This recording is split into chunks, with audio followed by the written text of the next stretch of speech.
What is going on, everybody? Tantruhm here, bringing you an editing tutorial this time. This is going to be a 4-part series for now. If it does do well and you guys want more, I will add more advanced tips as well as some more in-depth features that I do add to my montages. But this part 1 is just going to be based around solely on cinematics. The first thing we're going to want to do here is just make sure you are on epic settings and you do have motion blur on. Now what I like to do is I like to go and find the clip that I want to use. For the sake of this tutorial, I'm going to use this clip right here. The number one tip I can give you while making your cinematics is always try and think of your montage or your edit as like a short film. You want your cinematics to help tell the story. You want them to be matching guns, you want them to be matching skins if possible, and you want your cinematics to be geographically in tune with where your clip is and where the actual play is happening. You don't want a clip from Salty Springs like this and then have cinematics coming from Polar Peak. It just wouldn't make sense. So if you're like me and you often don't get to the clips right away, or you're making an edit for someone else, you have to go and get the cinematics yourself. You often don't have the replay files, or they're out of date because Fortnite's updating every 3rd day. So what I do is I'll go into the playground mode here and I'll often go into the spot where that I need to get the cinematic from. I would say the longest part about getting cinematics is trying to line these up when you don't have the replays.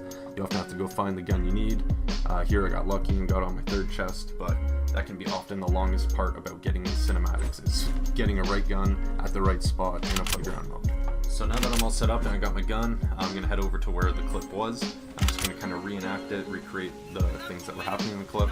Obviously I'm just doing this by myself, so I don't have anyone to shoot at or kill, but what you can do is just use the respawn tab if you do need to create a death cinematic. That's often what I do, or you can get a friend and just get them to join the lobby. But here I'm just going to kind of shoot, reload, kind of get an idea for what the clip is. Just hop into reclip right after here.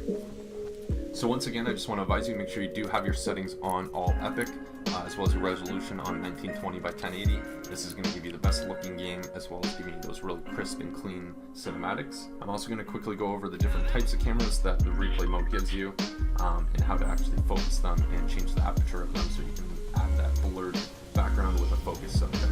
And for the sake of this montage, I am just doing this all on my computer with a mouse and keyboard. Typically I will plug a controller in just to be able to do my movements of the camera a little bit more smooth. But here you can see that I'm just showing off the different camera angles. My favorite is drone attached, just because the camera will move with the player wherever you want it. 3rd person is just kind of a 3rd person angle. Gameplay gives you the behind view, and then drone follow will make the camera sit in one spot. So we're going to leave drone attach on and use that for our cinematics. Like I said, it's my favorite. What I'll often do is lower the game speed just so that when you're editing, it's a little bit fine-tuner and it's not so stuttery when you're actually going through and speeding up and slowing down. So you want to go into your camera settings though, and you're going to change the aperture, and this is changing your focal point of how much it's going to actually focus on your character. So for this example, I'm just going to put it on 1.4, so it's a really strong effect, so it's blurring lots. And then I'm just going to lower and turn off all the HUD so you can't see the map or anything like that. And then it's just going to show the character with a kind of blurred background, focusing on the one subject that you want. And what I'll often do is, while I'm getting cinematics, is I'll pause it and I'll get different angles lots of times just so I can kind of mess around and see which one will look best when the clip comes. I find when you have lots of water, or if you have background trees and stuff like that, it makes your clip look just a bit nicer, and it also adds like a nice depth effect so you can actually see that the focus is on your character.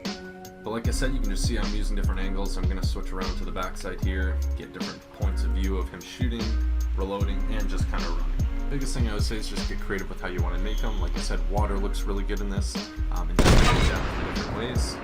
Getting up close and personal and using just different focal points also does help. I think I do switch it to like 4.0 here in a second, just to give you an idea of what that looks like as well.